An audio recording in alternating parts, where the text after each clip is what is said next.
सकता है तू जिंदगी ऊंची है हस्ती तेरी। यहोवा तू है तख्त नशी, कोई तेरे जैसा नहीं। यहोवा तू है तख्त नशी, कोई तेरे जैसा नहीं। तू है जलाली खुदा, प्यार तेरा बेबयां। खुदाबंद आज जितना वचन हम सुने हम 100 गुना फलों को लेके आए। प्रभु यीशु मसीह के सामर्थी नाम में हम मांगते हैं। तारीफ करो जितनी ताकत है हाथों में। हालेलुया। मेरा बिलीव है कि आज जो वर्ड आप सुनोगे ये आपको तैयार करेगा एक विक्टोरियस क्रिश्चियन लाइफ जीने के लिए। व्यवस्था विवरण 16 उसकी 16 और 17 आयत, इब्रानियों 13 उसकी 15 आयत, पहला कुरिन्थियों 16 उसकी 2 आयत, उत्पत्ति 8 उसकी 20 और 21 आयत,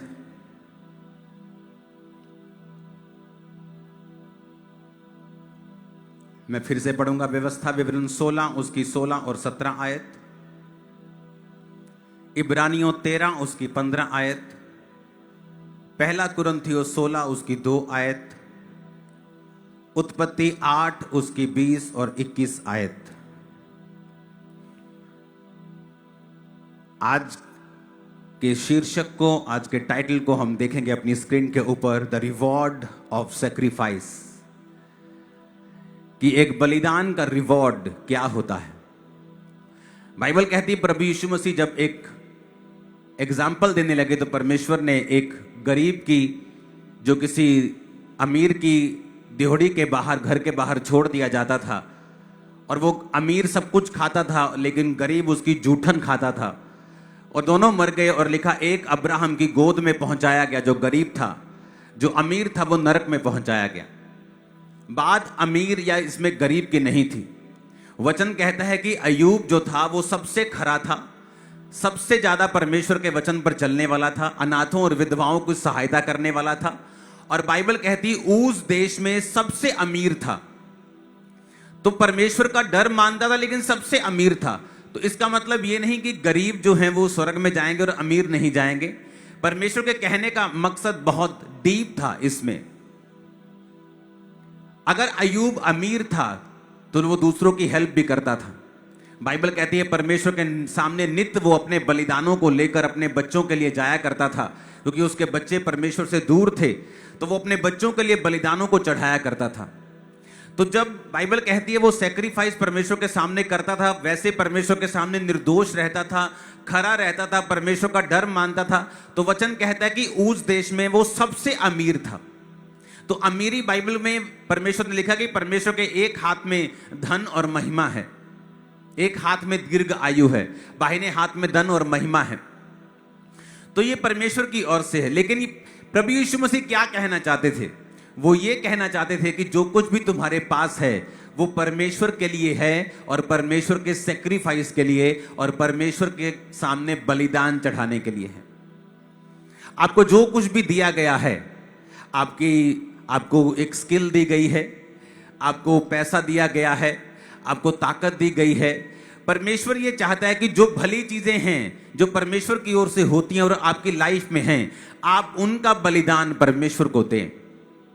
इसीलिए वो जो अमीर आदमी था उसने बलिदान नहीं किया, वो ये नहीं देखता कि अगर मैं अमीर हूं तो मेरे घर के बाहर कोई ऐसे भी हैं जो मेरी जूठन से अपने पेट को पाल रहे हैं, उसके घाव हैं, क्यों ना मैं अपने पैसों का थोड़ा सा बलिदान करके इसको ठीक कर दूं, इसको अच्छी तरह से इसकी पट्टी करवा दूं, इसके खाने पाने का इंतजाम कर दूं। तो परमेश्वर को नफरत है जब एक व्यक्ति के पास होता है लेकिन फिर भी वो बलिदान उसको नहीं करता है। अगर आप बाइबल को पढ़ेंगे तो आपको नजर आएगा कि परमेश्वर ने दाऊद का जिक्र किया है। बाइबल कहती परमेश्वर ने कहा, दाऊद मेरे मन के मुताबिक चलने वाला एक आदमी मुझे मिला है, एक ऐसा जन मिला है जो मेरे मन के मुताबिक है। सोचो कैसा परमेश्वर प्रेम करते होंगे दाऊद से कि परमेश्वर ने कहा ये मेरे मन के मुताबिक चलने वाला आदमी है। और अगर आप दाऊद की हिस्ट्री देखेंगे तो आपको नजर आएगा कि दाऊद ने भी गलती की और शाऊल ने भी गलती की, लेकिन ऐसा क्या हुआ कि परमेश्वर ने शाऊल की गलती को माफ नहीं किया लेकिन दाऊद की गलती को माफ कर दिया। हालांकि शाऊल ने तो एक बंदे का कत्ल भी नहीं करवाया था, किसी की औरत के साथ वो सोया भी नहीं था, उसका दाऊद को बहुत बड़ा नुकसान हुआ, ये बात अलग है। लेकिन पाप ऐसा लगता है कि दाऊद का बड़ा था लेकिन परमेश्वर ने फिर भी उसको माफ कर दिया, चाहे उसका नुकसान उसको उठाना पड़ा, उसके अपने बच्चे उसके कारण मरे, उसके घर में तलवार चली, उसको बहुत सारी दिक्कतों का सामना करना पड़ा, फैमिली उतनी बैलेंस कभी नहीं रही, बैलेंस बिगड़ गया उस पाप के कारण क्योंकि उसने दूसरी की फैमिली का बैलेंस बिगाड़ा, वो बात अलग है। लेकिन परमेश्वर ने ऐसा क्यों उसकी लाइफ में किया और शाऊल की लाइफ में नहीं किया? अगर आप दाऊद की जिंदगी को देखेंगे बड़े ध्यान से तो दाऊद एक बलिदान देने वाला पुरुष था। दाऊद ने अगर आज की आप बात लगाएं तो उसने $3 बिलियन का सोना बो दिया था। आज अगर उसकी हम वैल्यू लगाएंगे, उस सोने की जो दाऊद ने बोया था वो कम से कम 26,000 करोड़ का सोना था। आज की वैल्यू में 26,000 करोड़ आज की वैल्यू। अगर जितना सोना दाऊद ने बोया था अगर आज उतना सोना किसी के पास हो तो वो 26,000 करोड़ बनता है। क्या आज कोई आप ऐसा अमीर दिखा सकते हैं जिसके पास 50,000 करोड़ हो और लेकिन उसने 26,000 करोड़ बो दिया हो? जिसके पास 10 करोड़ हो और उसने 5 करोड़ बो दिया हो? नहीं। बाइबल कहती है व्यवस्था विवरण 16 उसकी 16 और 17 आयत को जब हम पढ़ते हैं, परमेश्वर ने कहा वर्ष में 3 बार अखमीरी रोटी के पर्व, सप्ताहों के पर्व और झोंपड़ियों के पर्व, इन तीनों पर्वों में तुम सब पुरुष अपने परमेश्वर यहोवा के सामने उस स्थान पर जो वो चुन लेगा जाएं, और देखो खाली हाथ परमेश्वर के सामने कोई ना जाए।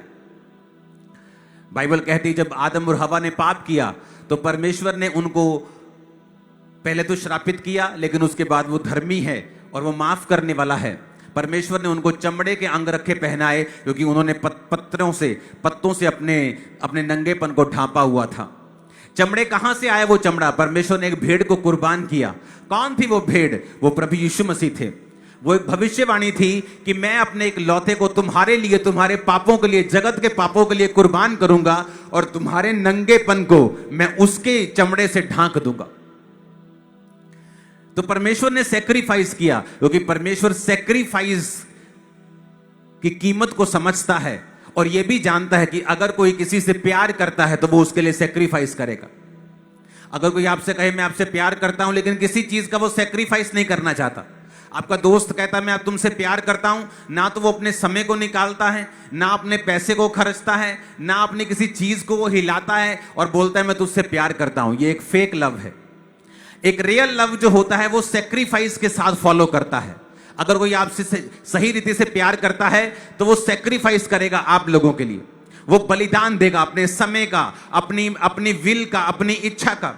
इसीलिए परमेश्वर नाराज हुआ था जब इजरायली लड़ रहे थे और अन्य जाति राजा ने अपने बाद आने वाले जो राजा था उसका बड़ा बेटा उसको कुर्बान कर दिया और इजरायलियों पर लिखा प्रकोप हुआ। हालांकि उसने शैतान के सामने बलि दी लेकिन इजरायली लोग क्यों दुखी हुए? क्योंकि परमेश्वर नाराज हुआ कि एक अन्य जाति बंदा बलिदान की कीमत को समझता है लेकिन तुम लोग बलिदान की कीमत को नहीं समझते। वो बलिदान चढ़ा रहा है अपने सबसे कीमती चीज को, लेकिन तुम लोगों ने अपनी सबसे कीमती चीज को संभाल के रखा है और मेरे लिए बलिदान नहीं किया। क्यों परमेश्वर ये एग्जाम्पल देता है कि मैं अब्राहम की गोद में लाजर को पहुंचाता हूं और अब्राहम की गोद में लाजर उस अमीर आदमी को कहता है जब अमीर आदमी कहता है कि अपने लाजर को भेज, मेरे मुंह में उंगली डाल के वो ठंडा पानी थोड़ा सा जीभ को मेरी ठंडा कर दे, यहां आग बहुत है नरक में। क्यों अब्राहम का वो नाम लेता है? क्योंकि बाइबल कहती है अब्राहम भी एक सेक्रीफाइस करने वाला आदमी था। कौन है ग्रेट आदमी, कौन है great man and women of God? इस धरती के ऊपर महान परमेश्वर के जन कौन है? कोई नहीं, जिन्होंने बलिदान दिया है। वो भी आपके जैसे हैं, वो भी आपके जैसा दिल रखते हैं, वो भी डरते हैं, कई बार दलेर होते हैं, कई बार बीमार होते हैं, कई बार चंगे होते हैं, लेकिन वो भी आपके जैसे बाइबल कहती है मनुष्य हैं। एलिया भी तुम्हारे समान दुख और सुख भोगी मनुष्य था, बाइबल कहती है। लेकिन ऐसा क्या हुआ कि एक आम सा दिखने वाला पुरुष एक विश्वास का हीरो बन गया? आज स्वर्ग में उसकी गोद में लोगों को पहुंचाया जाता है। अब्राहम की गोद में लोग बैठते हैं जब स्वर्ग में जाते हैं। अब्राहम की गोद के साथ स्वर्ग को, आप मेरी बात समझ रहे कि नहीं? कौन था अब्राहम? बाइबल कहती है परमेश्वर ने अब्राहम को बुलाया और कहा अब्राम, पहले उसका नाम अब्राम था, अपने घर कुटुंब, अपने परिवार, अपने पिता को, अपने सब कुछ, अपने देश को छोड़ के उस जगह चला जा जो मैं तुम्हें दिखाऊंगा। क्या मांगा परमेश्वर ने? बलिदान मांगा। इतना बड़ा बलिदान। आज किसी को कोई बोल दो कि बसी में आना है, पुराने दोस्तों को छोड़ दो, वो तुम्हारे लिए अच्छे नहीं हैं, वो तुम्हें शराब पीने के लिए भरमाएंगे, तुम्हें व्यभिचार के लिए भरमाएंगे, लेकिन वो उन्हें छोड़ने के लिए तैयार नहीं है। आज एक औरत अपने प्रार्थना के समय को बदलने के लिए तैयार नहीं, क्योंकि उस समय उसकी टीवी का जो है वो स्पेशल सीरियल आता है, वो स्पेशल उसका फेवरेट सीरियल आता है जो उसको बहुत पसंद है। वो अपनी प्रार्थना को ऊपर नीचे कर सकती है, वो पवित्र आत्मा कहे भी तो पवित्र आत्मा को टाल सकती है, लेकिन अपना सीरियल देखना बंद नहीं कर सकती। आज एक आदमी अपने पैसे का बलिदान नहीं देना चाहता। वो प्रभु से कहता मैं प्यार करता हूं, लेकिन जब बोने का समय आता है, टाइथ का समय आता है, ऑफरिंग का समय आता है, उसका दिल खुलता नहीं। क्यों? क्योंकि वो प्रैक्टिकली परमेश्वर से प्यार नहीं करता। अगर आप प्रभु से प्रैक्टिकली प्यार करते हैं तो एक चीज आपकी लाइफ में पक्का होगी, 101% होगी, 99.99999% भी ऐसे नहीं कि एक शायद ऐसा कोई रह जाए, कोई नहीं होगा। अगर आप प्रभु से प्यार करते हैं, आपका प्यार बलिदान से परमेश्वर को दिखेगा। वैसे कोई तरीका नहीं है। बाइबल कहती है जब अब्राहम को स्वर्ग में दिखा, और किसी को क्यों नहीं दिखाया? अब्राहम को ही क्यों दिखाया? हालांकि अब्राहम भी, अगर आप उसकी लाइफ को देखो तो कैसे उसकी लाइफ में वो चीजें थी जो नहीं होनी चाहिए थी, लेकिन वचन क्या कहता है? उसकी वजह से उसको नुकसान हुआ, वो बात अलग है, लेकिन वचन क्या कहता है? अब्राहम की गोद में पहुंचाया गया, क्योंकि वचन कहता है अब्राहम का जो इस दुनिया का सबसे प्राइज्ड पोजीशन था, सबसे कीमती जो उसके पास था, उसका बेटा इसहाक, जो आपने अपनी स्क्रीन पर अभी देखा, वो इसहाक को परमेश्वर ने कहा अब्राहम मेरे लिए बलिदान कर दे। अब्राहम का दिल धक धक कर रहा होगा कि इतनी बड़ी चीज परमेश्वर कैसे मांग सकता है, और वो भी चीज जो परमेश्वर ने मुझे मेरे घर से, मेरे परिवार को छुड़ा दिया, मेरे देश को छुड़ा दिया। आज भाई साहब लोग अपना गांव नहीं छोड़ना चाहते, अपना शहर नहीं छोड़ते, बोलते हम अपने शहर को, दूसरे शहर में हमें कोई जानता नहीं है, हमारी सेटिंग बड़ी मुश्किल होगी, या छोड़ेंगे तो सिर्फ चर्च के लिए छोड़ते कि वहां मेरी चर्च है तो मैं जा रहा हूं वहां पे। कोई अपना शहर नहीं छोड़ना चाहता, कुटुंब नहीं छोड़ना चाहता, लेकिन अब्राहम ने 5 मिनट लगाए और निकल गया घर से। अब जो बेटा जो परमेश्वर ने वायदा किया 24 साल 25 साल बाद मिला, उस बेटे को परमेश्वर ने कहा इसको कुर्बान कर दे। और वचन पता क्या कहता है? अब्राहम ये सोच के कि परमेश्वर उसको मुर्दों में से जिंदा कर देगा एक दिन, उसको कुर्बानी देने के लिए चला। अब्राहम ने अपनी वाइफ से सलाह नहीं की। जब परमेश्वर ने उसको कहा कि सारा परमेश्वर ने ऐसा कहा है, तो वो रोकती, बोलती 40 रोजे रख के देखते, चलो 10 रोजे रखते, चलो 3 दिन मुझे अपने बेटे के साथ रहने दो। उसका मन चेंज करती। उसे मालूम था कि मेरे लिए सबसे बड़ा परमेश्वर है और कोई नहीं है। अगर प्रभु ने मुझे कुर्बान करने के लिए बोल दिया है तो मैं कुछ नहीं देखूंगा। और वचन कहता है किसी से बिना बात किए वो अपने बेटे को सुबह ही लिया, गधों को लिया, अपने सेवक को लिया और चल पड़ा, और लकड़ी ली और चल पड़ा। और उसका बेटा रास्ते में पूछता है कि पापा सब कुछ तो ले लिया, छुरी, लकड़ी, आग जलाने का सामान, भेड़ तो ली नहीं हमने। तो उसको क्या मालूम वही भेड़ है, यही कुर्बान होगा आज।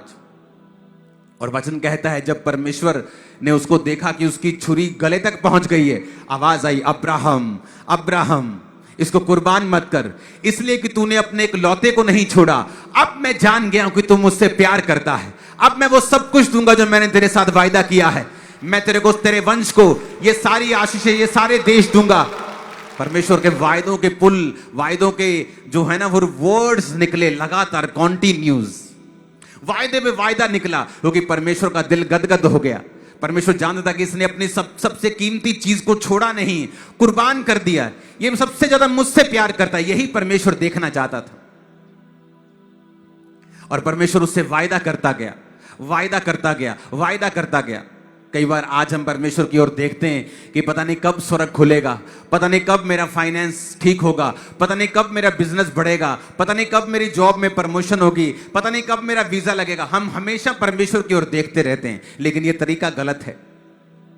हमें किन चीजों के लिए परमेश्वर की ओर देखना है और किन चीजों के लिए परमेश्वर यह चाहता है कि हम प्रैक्टिकली हम सेक्रीफाइस करें। अगर हम उत्पत्ति 8 उसकी 20 और 21 आयत को पढ़ते हैं, ये तब का समय है जब नूह का समय था। फ्लड आया, बाढ़ आई, सब मर गए। नूह, उसकी पत्नी, उसके 3 बेटे 3 बहुएं जहाज में चली गई, उस शिप में चली गई। शिप में जब वो चली गई तो काफी महीनों के बाद जब पानी खत्म हो गया, वो जहाज से निकले। ये तब की बात है। तब नूह ने यहोवा के लिए एक वेदी बनाई और सब शुद्ध पशुओं और शुद्ध पक्षियों में से कुछ कुछ लेकर वेदी पर होम बलि चढ़ाया। आपको लगता है कि आप नॉर्मल चीज है, फिर क्या हुआ? बलि चढ़ा दी तो फिर क्या हुआ? लेकिन अगर आपको मालूम हो, उस समय जानवर सिर्फ वही थे जो नूह के पास थे। धरती पर कोई जानवर नहीं था, धरती पर कोई पक्षी नहीं था, सिर्फ मछलियां थी जिनको वो परमेश्वर के सामने कुर्बान नहीं करते थे। तो नूह के सामने बड़ा लिमिटेड सोर्स था और उसके पास ये भी था कि थोड़े दिन रुक जाते हैं, इनके बच्चे बच्चे और होने दो। ऐसा ना हो कि मैं इनको चढ़ा दूं और बाद में जो 1-2 बचे हैं उनके बच्चे ना हो और धरती पर इनकी जाति नष्ट हो जाए। ऐसी गलती चेलों ने की।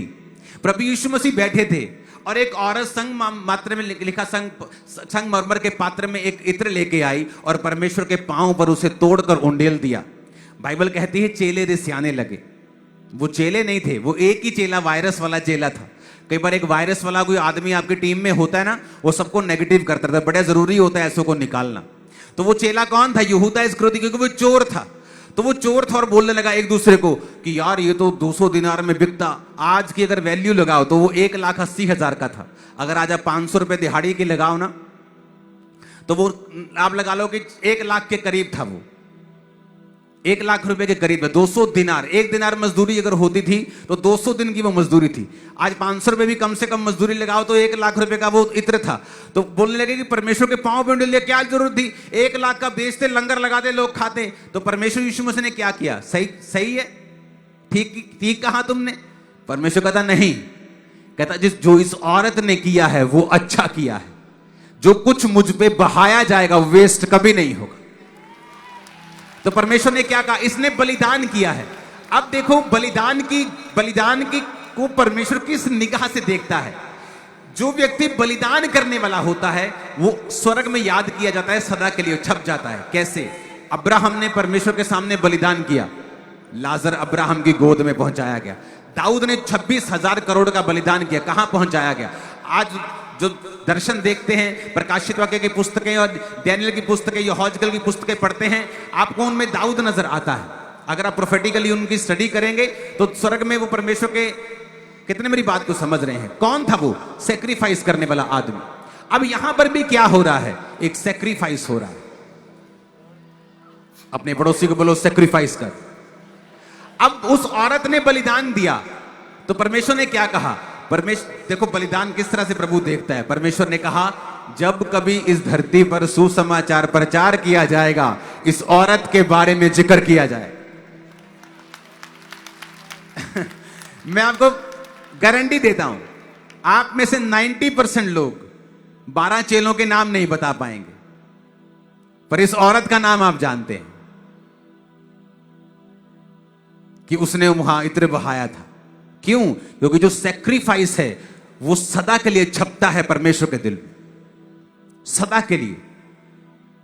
और वो सेक्रीफाइस को बहुत ऑनर से, बड़े, क्योंकि यहोवा ने भी अपना इकलौता आपके लिए सेक्रीफाइस किया, बलिदान किया। तो जब आप कुछ बलिदान करते हैं तो परमेश्वर उसको इज्जत और ऑनर की निगाह से देखता है। लोग बोलते परमेश्वर को पैसा नहीं चाहिए, उसने सब कुछ बनाया, उसको नहीं चाहिए। लेकिन ये परमेश्वर, अगर आप बाइबल में देखें, हर पर्व को मनाने में क्या करना है? सैक्रिफाइस लेके आओ अपनी पूंजी के अनुसार। होम बलि चढ़ानी है, भेड़ लेके आओ। पाप बलि चढ़ानी है, भेड़ लेके आओ। स्वेच्छा बलि, भेड़ लेके आओ। होम बलि, भेड़ लेके आओ। गलती हो गई, भेड़ लेके आओ। क्योंकि जो सेक्रीफाइस है, वो हमारे बलिदान है, वो हमारे प्रेम को प्रैक्टिकली परमेश्वर के सामने प्रदर्शित करता है। आज जब परमेश्वर आपसे सेक्रीफाइस मांगता है कि आपको वो सब पुराने काम छोड़ने हैं, वो सब शराब छोड़नी है, वो सारा इंटरटेनमेंट जो शैतानी है वो छोड़ना है, आप सेक्रीफाइस नहीं कर पाते। आप सेक्रीफाइस कई बार नहीं कर पाते अपने ऐसे पॉलिटिकल कैरियर को जो परमेश्वर चाहता अभी आप छोड़ दें, क्योंकि वो आपको आगे नहीं बढ़ने दे रहा।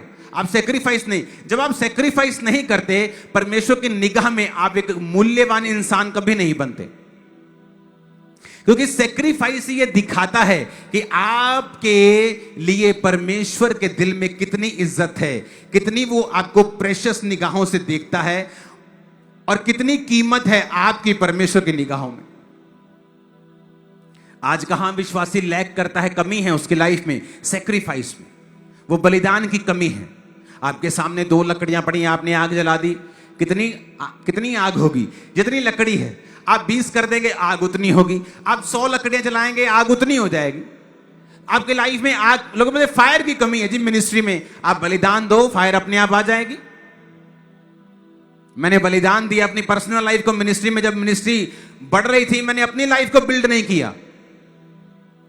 लोग हैरान होते हैं जब ये चर्च, अब इंडिया की हम फर्स्ट नंबर पे आते हैं, सेकंड नंबर पे एक हैदराबाद में चर्च है। सुनो, जब ये चर्च इंडिया की सेकंड नंबर की चर्च थी, पंजाब की सबसे बड़ी चर्च थी, उत्तर भारत की सबसे बड़ी चर्च थी, मैं रेंट पे रहता था तब भी, और लोग शॉक थे। हाँ, मैं लोगों को घर बना के दे रहा था, लोगों को प्लॉट्स लेके दे रहा था, चैरिटीज कर रहा था, लेकिन मेरी पर्सनल लाइफ, मैं तब भी रेंट पे था। ये मैं 2015, 16, 17 की बात कर रहा हूं, बहुत पीछे नहीं है ये। बिग चर्च, क्यों? पर्सनल लाइफ अलग थी, सेवकाई की लाइफ अलग थी। परमेश्वर ने मुझे बाद में ब्लेस किया, मेरी बुक्स के जरिए, दूसरों चीजों के जरिए, लेकिन मैंने इंतजार किया। मैं अपना घर बना सकता था, बड़े बड़े महल खड़े कर सकता था, बहुत कुछ कर सकता था। टीम को बनाया, चीजों को बनाया। आप जहां आज बैठे हैं लाखों स्क्वायर फुट में, ऐसी 3-4 बिल्डिंग में पीछे और खड़ी कर सकता हूं। पॉसिबल है क्या? नहीं, आम रीति से पॉसिबल नहीं है। जस्ट फैसला किया कि यार शेड डाल दो, कितने करोड़? यहां 20 करोड़ रुपए लगा होगा, दिनों में लगाया। जब आप परमेश्वर के सामने एक सेक्रीफाइस वाली लाइफ जीते हैं, आपकी आग ज्यादा होती है, दूसरों से फायर ज्यादा होती है, खुदावंद आपसे ज्यादा प्रेम करता है। ये बहुत ही मिसकंसेप्शन वाली और बड़ी ही डेविलिश और बड़ी ही मिसलीडिंग ये टीचिंग है कि आपको कुछ करने की जरूरत नहीं, खुदा सब कुछ कर चुका है। This is not a good teaching. वो कर चुका है, अब हमें उसकी कदर करनी है जो वो कर चुका है। हमने साल्वेशन के लिए कुछ नहीं किया, हम कुछ नहीं कर सकते, लेकिन अब साल्वेशन पाने के बाद हम हर एक चीज एक थैंक्स गिविंग के जैसे परमेश्वर को दे रहे हैं। अपना समय, अपना पैसा, अपनी विल, अपनी इच्छा। कौन था मूसा? क्यों परमेश्वर मूसा के बारे में बात करता है? क्यों परमेश्वर जो जब एक पहाड़ पे था और बाइबल कहती है कि उसका रूपांतरण हो गया, उसके कपड़े चमकने लगे, मूसा एलिया उससे बात, क्यों मूसा? मूसा को तो परमेश्वर ने कनान भी नहीं जाने दिया था, उसने गलती कर दी। फिर मूसा ही क्यों? ऐसा बंदा क्यों नहीं जो पूरी तरह से परफेक्ट था? बलिदान, मूसा का बलिदान कहां था? पैलेस में। भाई साहब पैर भी नीचे रखता था तो नीचे पहले चांदी और सोने की जूती आती थी, रेड कारपेट आता था, फिर पैर नीचे रखता था, और ऐसे राजकुमार था वो। किसका? फिर मिस्र का। कौन था मिस्र? अगर आप उस जमाने का मिस्र का हिस्ट्री निकालें तो मिस्र वॉज नंबर 1, इजिप्ट नंबर 1 था, सबसे बड़ा राज्य था। और सबसे बड़े राज्य का राजकुमार आने वाला राजा जब नीचे उतरता था तो उसके पांव में सोना बिछता था। क्या कहा उसने? कहता मैं इस सब सुख को छोड़ दूंगा क्योंकि मैं मसीह के कारण अपने आप को निंदित होने दूंगा। बाइबल कहती है मसीह के कारण निंदित होने को उसने मिस्र के भंडार से बड़ा धन समझा। तो क्यों नहीं परमेश्वर उसको याद करेगा? क्यों नहीं परमेश्वर कहेगा मूसा और एलिया मुझसे बात करें? कौन थे ये लोग? सेक्रीफाइस करने वाले लोग, आम लोग थे। गलतियां की। मूसा ने क्या गलती की मालूम? उसने कत्ल कर दिया था, मार दिया था, किसी को मर्डर कर दिया। मूसा वॉज ए मर्डरर, एक मर्डरर आदमी था, एक कत्ल करने वाला आदमी था। और परमेश्वर के साथ वो बात कर रहा है, दो जने आके। क्यों? क्योंकि मूसा, मैं आपको ये इंसानी पहलू इसलिए दिखा रहा हूं, इसका मतलब नहीं आप गलतियां करें। अगर आप गलतियां करेंगे उसका नुकसान भी आपको होता है। हो सकता है मूसा 40 और 50 साल की उम्र में प्रभु उसे इस्तेमाल करता, लेकिन उसकी आदतें अच्छी नहीं थी, उसका टेम्पर खराब था, तो परमेश्वर उसको 80 साल तक लेके गया। वो बात अलग है। लेकिन मैं आपको एक ह्यूमन पहलू दिखा रहा हूं कि वो भी इंसान थे, लेकिन अपने सेक्रीफाइस के कारण बाइबल कहती है वो आज भी परमेश्वर के सामने सदा के लिए याद किए जाते हैं। अपने बलिदान के कारण। मूसा का बलिदान देखो, क्या बलिदान था कि आज एक आदमी दुनिया की सबसे बड़ी सल्तनत का होने वाला राजा है, राजकुमार है, और कल वो आदमी भेड़ बकरियों को चरा रहा है।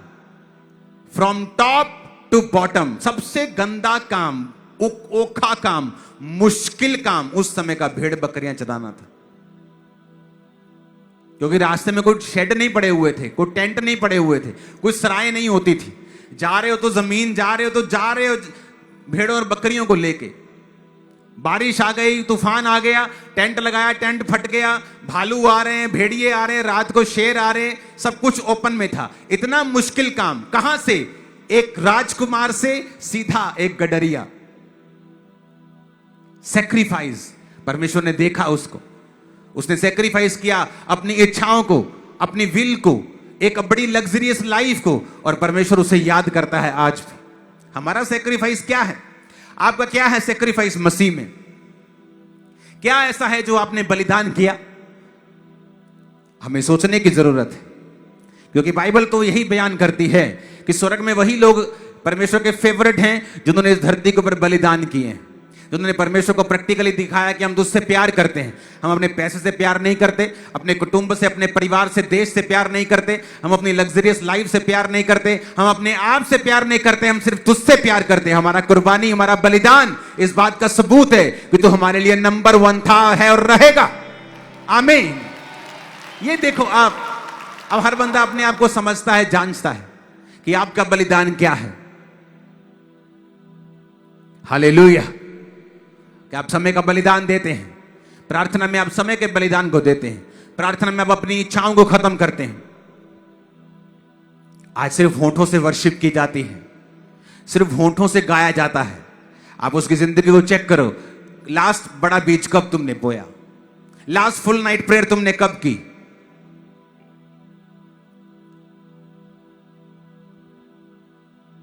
लेकिन वो नहीं है। इसीलिए आज की कलीसिया रिजल्ट लेने के लिए स्ट्रगल करती है। आपको स्ट्रगल करने की जरूरत नहीं है। इब्रानियों 13 उसकी 15 आयत में लिखा है, इसलिए हम उसके द्वारा स्तुति रूपी बलिदान, अर्थात उन होठों का फल जो उसके नाम का अंगीकार करते हैं, परमेश्वर को सर्वदा चढ़ाया करें। वर्शिप भी एक बलिदान है, धन्यवाद कहना भी एक बलिदान है, पैसा देना भी एक बलिदान है, समय देना भी एक बलिदान है। अपने घर से आप निकलते हैं, सुसमाचार टीम का हिस्सा हैं, आप घर से निकलते हैं, सुसमाचार को बांटते हैं, ये भी एक बलिदान है आपके समय का। आपको एक बार बेइज्जती का सामना करना पड़ता है, आपकी इज्जत का। तो परमेश्वर ने क्या कहा? परमेश्वर ने कहा अगर तू मेरे लिए अपनी इज्जत का बलिदान देगा, मैं तेरी इज्जत को 100 गुना बढ़ाऊंगा। करके देखो ऐसा। क्या वो करता है पूरा?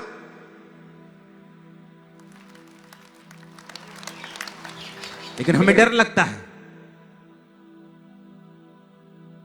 खासकर जब बंदा एक ऊंची पोजीशन पे होता है या पैसे वाला होता है, वो ये काम नहीं करना चाहता। इसलिए अगर आप देखेंगे तो उन पे आत्मा भी नहीं उतरता। वो क्रिश्चियन तो हैं, लेकिन उस तरह से जुम्बश नहीं करता परमेश्वर उनकी जिंदगी के ऊपर से। अपने पड़ोसी को बोलो बलिदान चढ़ा। वचन कहता है, परमेश्वर ने क्या कहा? परमेश्वर ने कहा अगर तू देगा तो मैं तुझे कैसे दूंगा? दबा दबा कर, हिला हिला कर, प्रेस डाउन, उसे फिर नाप कर। आप मांगती है ना कई बारी पड़ोसन से आटा, और भैन जी दइयो एक मैनू आटे दी, वो आटा देती है ऐसे। तो परमेश्वर कहता है जब तू ऐसे करके देगी, जब मैं तुझको वापिस करूंगा तो कैसे करूंगा? पहले मैं निकालूंगा, फिर हिलाऊंगा, फिर दबाऊंगा, फिर वापिस करूंगा। जितना तू देगी दुगना वापिस करूंगा। हालेलुया। क्यों परमेश्वर ने उस विधवा का जिक्र किया जिसने एक दमड़ी डाली? क्यों प्रभु यीशु मसीह भवन में उस जगह बैठे जहां सब लोग ऑफरिंग डाल रहे थे, परमेश्वर को देख रहे थे? क्योंकि बलिदान परमेश्वर के अंदर घुसने का एक तरीका है। सब मर रहे थे लेकिन सारपत की विधवा नहीं मरी बलिदान के कारण। परमेश्वर ने क्या कहा? अगर तुम्हें चाहिए तो तुम्हें बोना पड़ेगा। अगर तुम्हें रूल करना है, क्योंकि चेले लड़ पड़े, कहते हमसे बड़ा कौन है, कौन हम पे रूल करेगा? जब प्रभु यीशु मसीह चले जाएंगे तो हम में से बड़ा, सबसे बड़ा कौन होगा? तो परमेश्वर ने समझाया कि जो तुम में से सबसे छोटा होगा, जो सर्व करेगा वो बड़ा होगा। बलिदान। परमेश्वर ने कहा जो तुम में से सबसे ज्यादा नम्र होगा उसकी प्रमोशन होगी। नम्रता क्या है? एक नम्र जीवन जीना, एक बलिदान का जीवन जीना। हालेलुया। आप रोज परमेश्वर की ग्लोरी को एक्सपीरियंस करना चाहते हैं, पवित्र आत्मा को एक्सपीरियंस करना चाहते हैं, उसकी सामर्थ का एक्सपीरियंस करना चाहते हैं, आपको रोज मरना होता है। क्योंकि रोज परमेश्वर की ग्लोरी को एक्सपीरियंस करने के लिए आपको अपना क्रूस उठाना पड़ता है, रोज मरना होता है। क्या है रोज मरना? कि आपका दिल कर रहा है कुछ खाएं लेकिन आपने रोजा रखा है, ये एक बलिदान है। आपका दिल कर रहा है टीवी देखने का, कोई शादी आ गई, आपको संडे जाना है, लेकिन आप बलिदान देंगे और संडे उस शादी पे नहीं होंगे, क्योंकि आपका बलिदान है कि आप प्रभु के घर में होने चाहिए संडे। लेकिन आज क्रिश्चियन बलिदान नहीं देता, बलिदान नहीं देता पर आग पूरी चाहता है, लकड़ी नहीं लाता पर फायर चाहता है। तो फायर अपने आप तो आएगी नहीं, जितनी लकड़ी होगी उतनी ही फायर होगी। परमेश्वर के दिल में घुसने का तरीका है बलिदान देना, और ऐसा बलिदान देना जो आपको हिलाए और प्रभु को भी हिलाए। और वचन फिर से पढ़ेंगे हम, उत्पत्ति 8 उसके 20 में। नूह ने यहोवा के लिए वेदी बनाई, शुद्ध पशुओं शुद्ध पक्षियों में कुछ कुछ लेकर वेदी पर होम बलि चढ़ा दिया। इस पर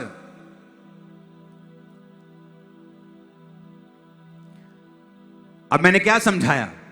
बलिदान वो प्रेशियस था, वो जानवर, वो पक्षी प्रेशियस थे। अभी चढ़ाने का समय नहीं था, लेकिन जब आप कोई कीमती चीज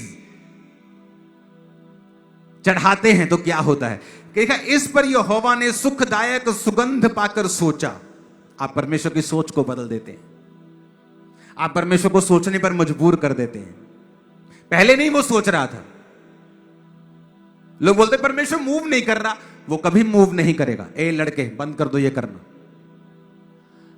वो कभी मूव नहीं करेगा। परमेश्वर काम नहीं, वो कभी ऐसे काम नहीं करेगा। बाइबल कहती जैसे ही नूह ने शुद्ध पशुओं और शुद्ध पक्षियों में से, अब उसकी वैल्यू को समझो, शुद्ध पशुओं की वैल्यू को समझो। एक गाय कितने महीने प्रेग्नेंट होती है पता है किसी को? ऊंची आवाज में बोलो। 9 महीने, है ना? 9 महीने। इतने महीने के करीब ही वो उस जहाज में रहे हैं, 1 साल के करीब। तो एक गाय एक बच्चा दे रही होगी। इमेजिन को जब शुद्ध पशु को बलिदान किया गया तो ऐसा नहीं था पशु बहुत बढ़ गए थे, लेकिन वो प्रेशियस था, वो कीमती बलिदान था। फ्यूचर की परवाह किए बगैर दिया गया बलिदान कि फ्यूचर में क्या होगा। जैसे ही उसने बलिदान दिया, लिखा इस पर यहोवा ने सुखदायक सुगंध पाकर सोचा। परमेश्वर सोचने लग गया जब बलिदान गया। हमें कई बार लगता है कि अपने आप हो जाएगा, ये भी हो, प्रभु सब कुछ जानता है, वो मुझसे प्यार करता है, ये सब चीजें ठीक हैं, उसने कुर्बानी दे दी, अब हमें कुछ करने की जरूरत नहीं। रॉन्ग। ग्रेस का मतलब चुप करके बैठना नहीं है। ग्रेस का मतलब आलसी होना नहीं है, ग्रेस का मतलब बीज ना बोना नहीं है, प्रार्थना ना करना नहीं है, बल्कि और करना है क्योंकि आपको ग्रेस मिली है। अब यहां क्या हुआ, लिखा जैसे उसको कीमती ऑफरिंग गई ऊपर, उसने सोचा। अब वो कीमती 10 करोड़ भी हो सकता है, किसी विधवा का 10 रुपए भी हो सकता है। बात 10 करोड़ की या 10 रुपए की नहीं है, बात है कि उसके पास था क्या, वो कितना उसके लिए कीमती था, कितना प्रेशियस था। लेकिन जैसे ही परमेश्वर ने सुखदायक सुगंध पाकर सोचा कि फिर परमेश्वर कहता मनुष्य के कारण मैं फिर भूमि को श्राप नहीं दूंगा।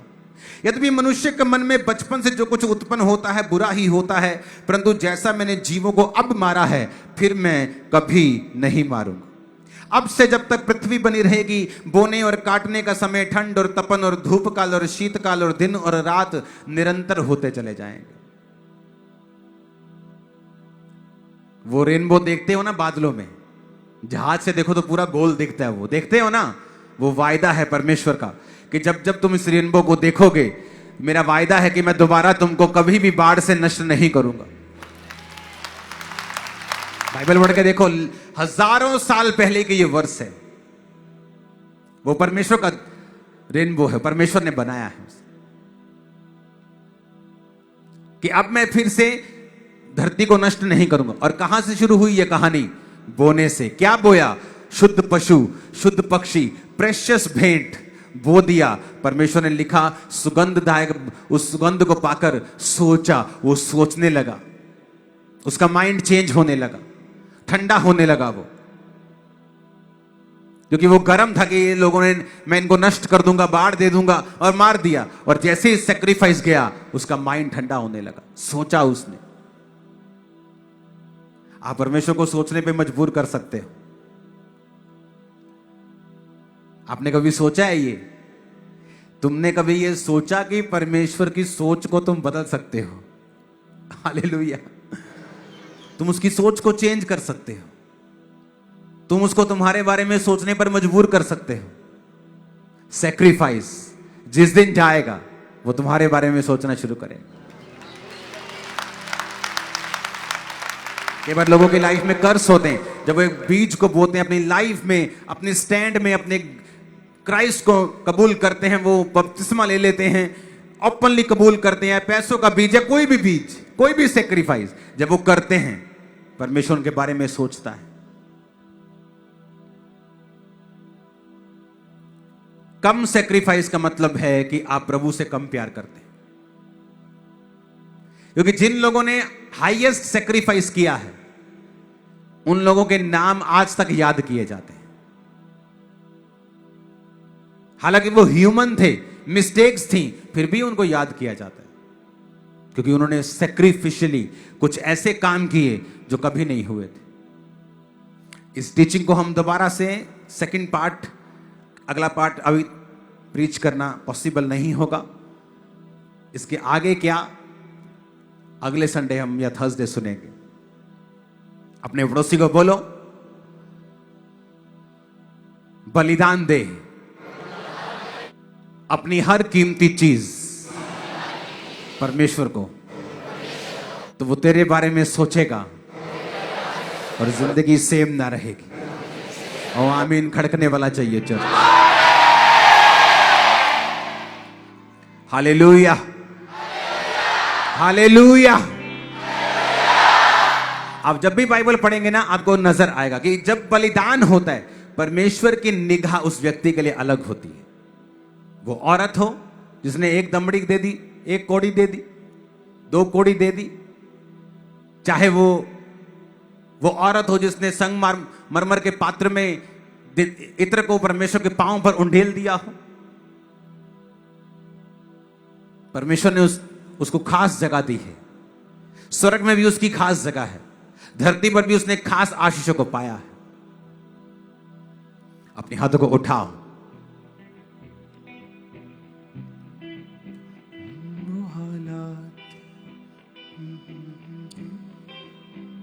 वो हालात बदल देता है, बदल देता है, वो हालात बदल देता है, बदल देता है। मांगो जो कुछ मिल जाता है, मिल जाता है। मांगो जो कुछ मिल जाता है, मिल जाता है। वो हालात बदल देता है, बदल देता है। ये जो हालात बदल देता है, बदल देता है। जीवन तेरा पल भर बदले, दिल को बदले, रूह को बदले। जीवन तेरा पल भर बदले, दिल को बदले, रूह को बदले। जीवन तेरा पल भर बदले, रूह को बदले, रूह को बदले। जीवन तेरा पल भर बदले, दिल को बदले, रूह को बदले। अपने हाथों को उठाओ, सब जन खड़े हो जाओ। इस वर्शिप के दौरान अपनी बॉडी के ऊपर हाथ रखते हुए प्रभु के साथ वायदा करते हुए कि मेरा सारा कुछ जो कीमती है वो तेरा है परमेश्वर। तू महान परमेश्वर है खुदा बाप। सब कुछ जो मेरा है वो तेरा है। मेरी सारी कीमती चीजें तेरी हैं खुदाबंद। मैं आपकी लाइफ के ऊपर यीशु मसीह के लहू को छिड़कता हूं परिवारों समेत, और सारी बैड न्यूज को कैंसिल करता हूं यीशु मसीह के सामर्थी नाम। सारी बैड न्यूज को कैंसिल करता हूं यीशु मसीह के सामर्थी नाम में। आमीन। ऊंचाई आशीष हमारी है चर्च। जीवन तेरा पल भर बदले, दिल को बदले,